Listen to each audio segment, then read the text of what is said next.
Hello and welcome to Wasted Plotential, where we discuss the wasted potential of our favourite plotlines. I already discussed the Injustice 2 plot in depth in the big critique, so be sure to watch that video before watching this one. Now that we're all caught up, let's get into it. Unlike last time, I won't be completely rewriting the entire scenario since this game's story was pretty good for the most part. Instead, I'll be making tweaks to the existing story to make it work a little better. I'll start with the big ones, then move on to some smaller fixes. The game opens with a very well done scene of Kara Zor-El evading Brainiac's troops on Krypton mere minutes before he destroys the entire planet. After a brief interlude, we follow Batman and Robin trying to stop Superman from killing the inmates of Arkham Asylum around 5 years before the first game. I got more into this in the critique, but during this chapter, Damian asks how Bruce would have reacted differently from Clark had it been Gotham that was destroyed instead of Metropolis, and then questions his no-killing rule after he savagely beats an innocent Arkham guard unconscious. Both times, Bruce has no answer, which is a problem when Bruce acts as our lead hero and central moral pillar. The chapter culminates in Damian joining Clark's side after killing Victor Zsasz. But let's talk about how these scenes, despite any good things about them, are a really bad way to start this story. Typically, the opening scene will establish major characters and plot threads for the story to come. From this perspective, these opening scenes tell us that Kara will be integral in taking down Brainiac, and that Bruce and Damian's relationship will receive major focus. Neither of these things is the case. Damian only says one thing to Bruce after this, and that's it. There's no exploration of their relationship, no indication of regrets from either of the two. If not for the intro, you'd be forgiven for not knowing these two had ever even met, which is a problem considering they're father and son. As for Kara, she saves Harley Quinn, who is only wounded as a plot device to make Kara turn against the regime, and then has to fight 3 characters in the Fortress of Solitude as she tries to escape, accomplishing nothing of note in her own chapter. Then she joins Bruce in boarding Brainiac's ship, only to be immediately captured and held captive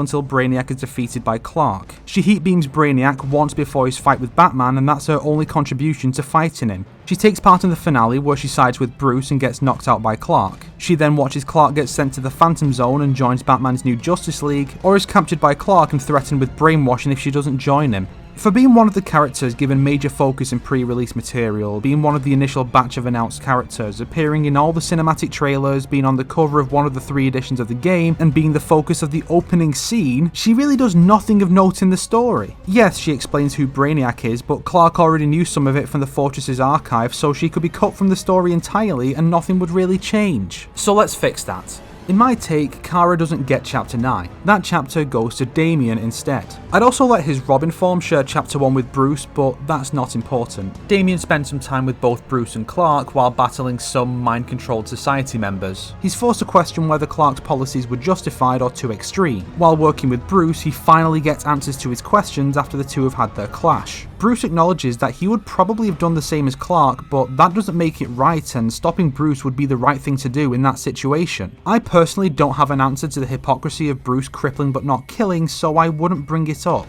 But if you do, you have to follow through. Maybe Bruce doesn't have an answer and finally has to acknowledge that he is a flawed human being like Superman. Neither one is truly more righteous than the other, but Bruce's way at least offers a chance for redemption which the former League of Assassins member can relate to. Something like that. If he comes around to Bruce's side, he could return to being Robin. But regardless, and I cannot stress this enough, the story needs to provide answers. Now, as for Kara, Clark doesn't know who she is at first, rather than having learned about her in the archive. Removing that database allows her to provide information the heroes wouldn't otherwise have, making her feel more important to the plot. Her big moment comes in the game's climax. Chapter 11 plays out mostly the same. Kara is captured, Bruce and Clark team up to fight their way through Brainiac's ship, and they confront him on the bridge. Rather than Clark beating him and then having Batman finish him off when he recovers, Brainiac has one final obstacle for the duo. On the way here, the two had to battle both Firestorm and Swamp Thing, whom Brainiac had brainwashed. If he is capable of controlling a symbiotic entity and a literal force of nature, then why can't he do the same with a simple Kryptonian? Kara enters, controlled by Brainiac as his last line of defense, knowing Clark won't want to hurt his cousin. There's no other choice, however, so Bruce does his best to hold off Brainiac while Clark tries to get through to Kara. It takes some work, but he's eventually able to, 2, though not before suffering a serious blow from Kara. Around the time she snapped out of it, Bruce is knocked out by Brainiac, leaving only Kara and a wounded Clark to oppose him. Kara then steps into fight, defeating Brainiac, avenging Krypton, and earning her place on the box. Then, in Chapter 12, one option is for Clark to choose whether or not to reignite the conflict, either learning his lesson and seeking redemption by defeating his former allies, or needing to be taken down again. Alternatively, it plays out the same way, but the player doesn't just choose who wins for a reason as arbitrary as who stands on the left side in the final fight. Instead, the player chooses who Kara sides with for her chapter. Does she side with her family and help the regime to defeat Batman, or does she stick to her morals and try to get through to her cousin and help him see his wrongdoings? This also helps to cut down on the repetition of the story, which gave Superman one dedicated chapter and one shared, and Batman one shared chapter and 2 dedicated ones. Altogether, this gives us less repetition, the box art trinity all get to be relevant, and the opening sequences actually lead to something as they're supposed to. But Kara isn't the only character who is underutilized, sadly. Scarecrow, for instance, is shockingly underutilized considering they cast Robert fucking Englund in the role. In the game, he douses Harley Quinn with fear toxin, so he appears as a monster she has no reason to fear, and then makes her see the Joker, but she banishes him almost immediately. He then douses Wonder Woman to taunt her with a vision of Superman accusing her of taking advantage of him, as if Scarecrow has any control over the nightmares. She then strikes his hand and we never see him again. Here's my take. Crane's fear toxin demon form is his actual body, either augmented by Brainiac or something done to him to save him from Joker's toxins in the comic. Scarecrow now produces fear toxin naturally and fully controls what his victims see, which almost seems like how it works in the game anyway. In addition to fighting Harley and Diana, he also fights Hal Jordan. Hal was a member of the Sinestro Corps when Sinestro murdered John Stewart. Since John was one of the 4 launch Premier Skins, he should be utilised as what Hal sees when doused with fear toxin, accusing Hal of betraying the Green Lanterns and getting him killed. Hal has to fight off his guilty conscience as one of his major steps towards redemption.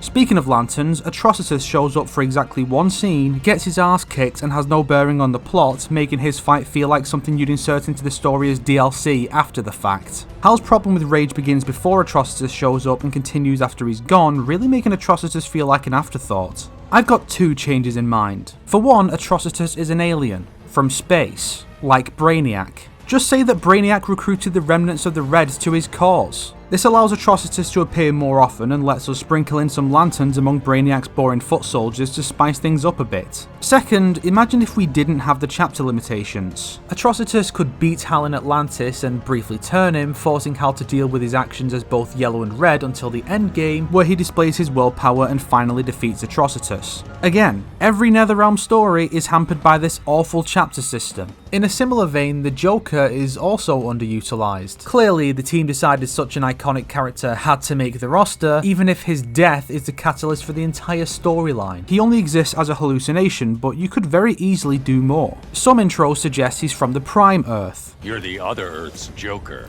This Earth's better. So I don't know why they couldn't just use that idea. After all, the Ground Zero comic is ultimately revealed as Regime Harley explaining her story to Prime Harley while visiting the Prime Earth. There's no reason Prime Joker couldn't have smuggled his way back with her, or Earth 3 Joker could have done the same when Dr. Fate brought Ollie and Dinah over. Joker was really wasted in the first game too, never coming into contact with Superman. Imagine what you could do with him here, setting off Superman's rage, trying to convince Harley of her villainy like the hallucination does, taunting Wonder Woman with her manipulation of Superman and, of course, whoever brought him over would realise they did and try to fix it. But no, existing exclusively inside Harley's head is totally fine, even if she's seen him in a totally new outfit he never wore before. No, it makes sense, what are you talking about? As I suggested in the critique and earlier on in this video, I would also have the Society members stick around after learning Brainiac's goal and being controlled by him to keep the heroes busy during the finale, because if they're not going to actually help save the world, they may as well be useful to the gameplay.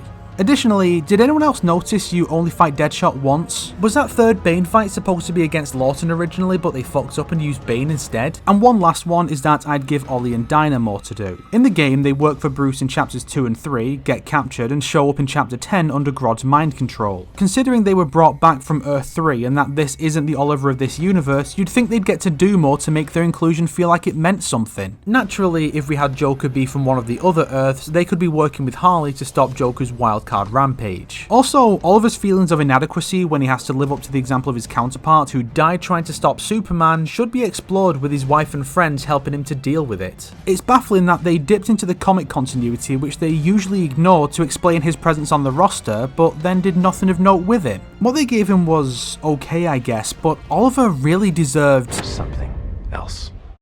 I'm sure a lot of this is the fault of the character chapters. People still defend this horrendous limiter NetherRealm insists on placing on their story modes, no matter how many times it squanders the potential of their stories. Injustice 2 is easily NetherRealm's best story, and a few tweaks like this could have made it really good, not just for a NetherRealm story, but really good in a vacuum. Just a shame they followed it up with the absolute worst story they ever put out. I sure can't wait to see how Injustice 3 invalidates itself like Sonic 06 did.